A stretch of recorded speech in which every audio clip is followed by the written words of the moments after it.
и шкафов для хранения продуктов. Возможно, Саня, задание то, что вы оставьте, планируете пускай купить, смотрят уже пока. есть дома.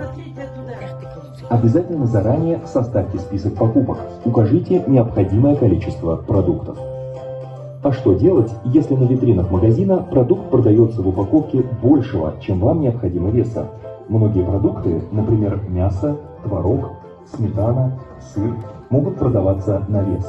Попросите продавца отрезать или положить вам столько продукта, сколько вам нужно.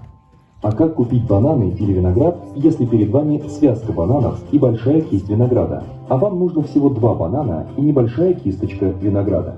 Вы можете самостоятельно, аккуратно отделить нужное количество бананов от связки и небольшую кисточку винограда.